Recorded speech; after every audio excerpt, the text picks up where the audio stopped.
Assalamualaikum warahmatullahi wabarakatuh. Kita kembali di Ruko Rumah Coding. Ya, ini kita masuk di machine learning, materi machine learning berikutnya. Untuk materi ini urutannya agak berbeda dengan yang ada di buku ya. Kita nggak mulai di supervised machine learning tapi ke unsupervised karena orientasi saya adalah tipe data, jenis data ya, jenis data yang dimiliki. Unsupervised machine learning kita bahas di algoritma yang pertama yaitu k-means clustering. Sebelum ke sana kita lihat dulu karakteristik dari unsupervised machine learning, yaitu yang pertama ini no label ya. Nah ini no label. Jadi data itu yang berupa vektor X memang isinya adalah hanya atribut input saja tanpa atribut yang berupa label atau target. Kemudian yang akan dicari dari data tersebut adalah struktur yang tersembunyi. Struktur, ingin mengetahui internal struktur dari data-data yang dari data set tersebut, di dalamnya itu ada struktur apa. Nah, istilah lain dari unsupervised machine learning itu cenderung dikaitkan dengan clustering. Nah, clustering itu maksudnya cluster dari bahasa dasarnya itu kan cluster. Cluster itu kelompok sebenarnya. Jadi umumnya adalah mencari kelompok-kelompok yang ada di dalam data. Walaupun sebenarnya unsupervised machine learning juga terkait dengan misalnya asosiatif, itu juga unsupervised machine learning sebenarnya. Oke. Nah, berikutnya ini di sini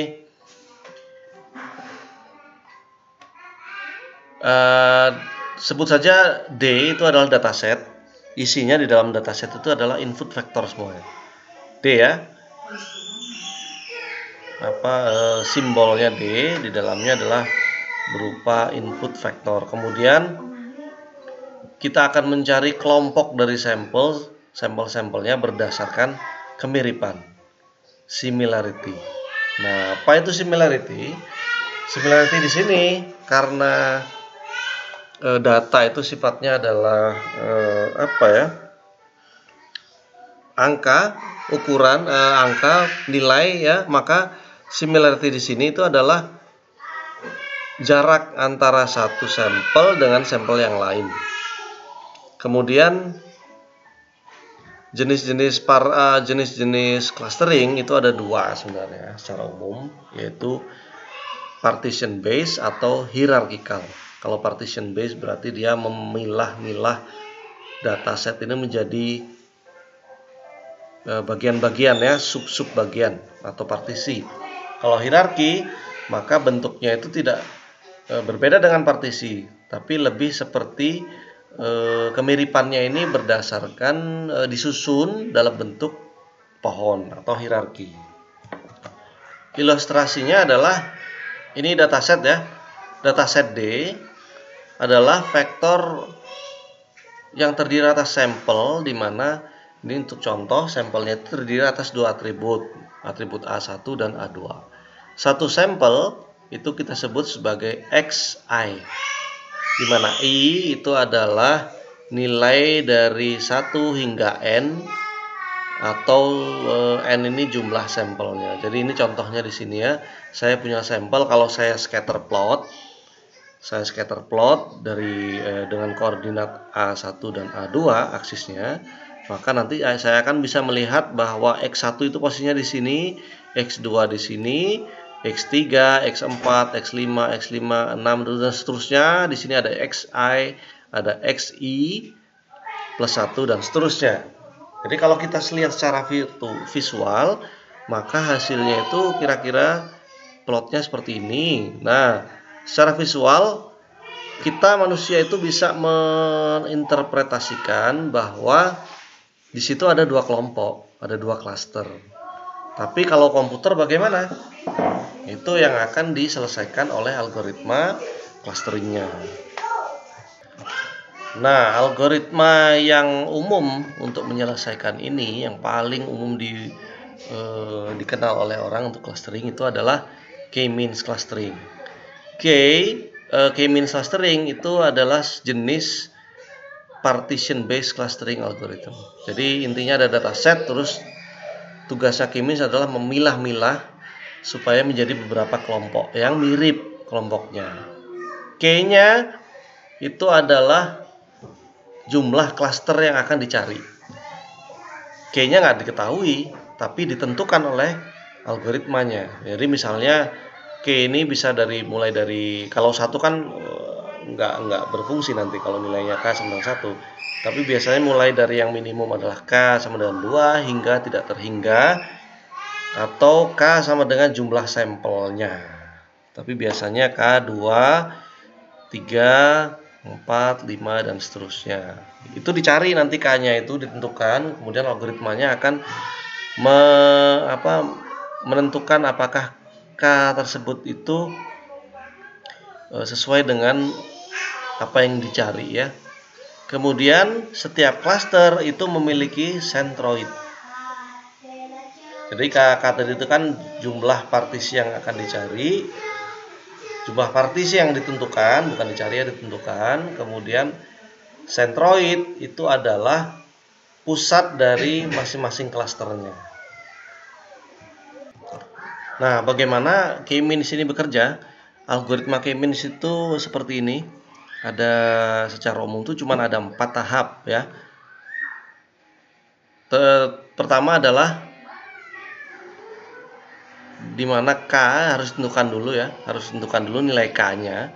Maka nanti tahap pertama dari algoritma K-means itu adalah menentukan data points secara random ya, menentukan centroid, menentukan sejumlah K centroid di mana nilai centroid itu adalah random, acak ya, sebagai cluster centernya. Jadi K yang sudah ditentukan tadi akan menentukan jumlahnya centroid. Tapi posisi awalnya inisialisasinya adalah centroidnya secara acak. Kemudian dari jumlah centroid tersebut adalah tahap kedua adalah mengassign atau menentukan setiap data point atau sampel ini dekat pada centroid mana. Nah, gitu ya. Misalnya kita ibaratkan centroid ini berupa angka atau warna biasanya ya. Kalau angkanya ada 1, 2, maka setiap sampel itu akan mengukur jarak dia terhadap centroid yang sudah ditentukan dari tahap 1. Kalau ketemu centroid yang terdekat, maka sampel tersebut itu akan memiliki nilai atau label atau cluster yang sama dengan centroidnya. Misalnya centroidnya warnanya merah, berarti sampel tersebut akan punya warna merah karena dekat sama warna merah. Dan seterusnya sampai semua sampel itu sudah dihitung atau punya label ya, punya label sesuai dengan centroid terdekat. Kemudian tahap ketiga menghitung ulang centroidnya setelah sampel-sampelnya ini punya kelompok tertentu ya. Nah, cara menghitungnya adalah berdasarkan nilai mean atau nilai rata-rata dari sampel-sampel di klaster tersebut. Nah, tahap 2 dan 3 ini diulang-ulang ya tahapannya, atau kita sebut iterasi. 2 ke 3 itu adalah satu iterasi. Kemudian ketika diulang kembali itu iterasi yang kedua. Tapi setiap iterasi setelah 2, 3 selesai dilaksanakan satu iterasi, dicek dulu apakah sudah convergence atau stopping kriterianya sudah ketemu. Convergence itu maksudnya adalah karena iterasi ya, 2 sampai 3 ini kan beriterasi. Kalau tidak ada konvergensi, tidak ada syarat konvergensi atau kriteria konvergensi atau stopping kriterianya tidak ada, maka ini forever loop ini 2, 3 ini. Oh, looping terus, ya nggak berhenti-berhenti, nggak ketemu nanti. Aplikasinya atau algoritmanya itu jalan terus. Maka ada konvergensi kriteria yang harus ditentukan. Nah, untuk mudahnya kita lihat ilustrasi studi kasus berikut ini ya. Kita lihat di sini.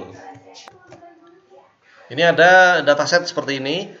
Tadi K value udah ditentukan ya. K value-nya ditentukan sama dengan 2. Maksudnya adalah dari 2 nilai K tersebut, maka kita akan menghasilkan 2 sentroid, yaitu M1 dan M2 secara acak. Ini ibaratnya saya tentukan sentroidnya ada di sini, yang M1, M2 ada di sini. Acak ya. Posisikan M1 dan M2 secara acak. Kemudian M1 dan M2. Berikutnya tahap yang kedua, assign each sample, maksudnya adalah masing-masing sampel ini masuk dalam kelompok merah atau biru. Gitu ya, caranya adalah masing-masing sampel, contoh ini XI ya, dihitung jaraknya dari posisi dia terhadap M1, kemudian posisi dia terhadap M2. D1 itu jarak antara X1 ke M1, D2 adalah jarak XI, D1 tadi adalah jarak XI terhadap MI, M1, kemudian D2 itu adalah jarak dari XI ke M2.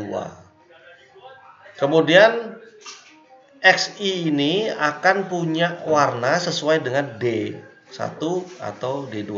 Mana yang terdekat? Mana yang terkecil? Nah, jadi gini. Nah, begini. Karena M1 ini lebih dekat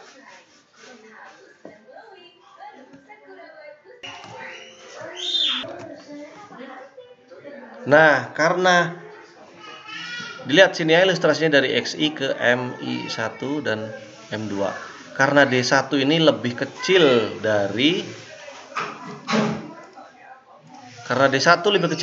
D2, maka D1 itu warnanya merah ya. Ke M1 ya warna merah, maka XI itu akan diberi warna merah.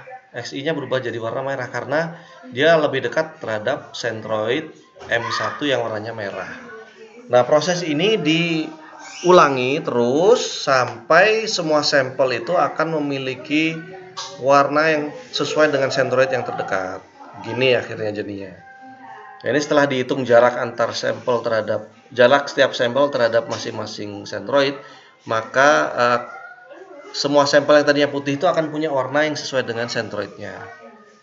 Nah, ini tahap kedua seperti ini. Berikutnya tahap ketiga adalah menghitung ulang atau memposisikan ulang M1 dan M2 berdasarkan sampel di masing-masing klasternya. Jadi di sini adalah kita orientasinya sekarang harus lihat ke nih. Jadi orientasinya sekarang kita harus ngelihat ke yang merah aja sekarang. Udah. Dari warna yang merah itu kan kalau kelas dihitung ulang sentroidnya di mana. Tadi kan sentroidnya awalnya M1 ada di sini ya. Ini old M1 kan di sini. Nah, cara ngitungnya M1 yang baru itu adalah jumlah total nilai dari A1 untuk yang warna merah dibagi jumlah sampel yang ada di sini. N-red ini adalah jumlahnya 1, 2, 3, 4, 5, 6, 7, 8, 9, 10, 11. Jadi N-red sama dengan 11. Kemudian jumlah dari A1-nya untuk sampel yang berwarna merah itu ditotal, kemudian dibagi N-red. Maka akan ketemu nilai min dari A1. Ini ya, di sini. Ini adalah nilai min dari A1.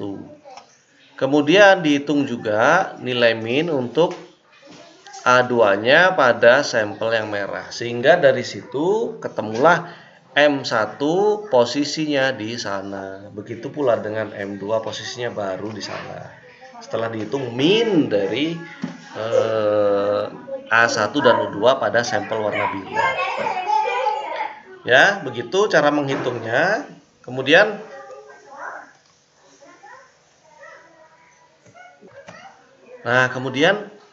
diulang lagi tahap kedua. Tahap kedua adalah setelah jadi pasangannya reassign adalah recompute atau reposition centroid. Sekarang diulang lagi tahap kedua.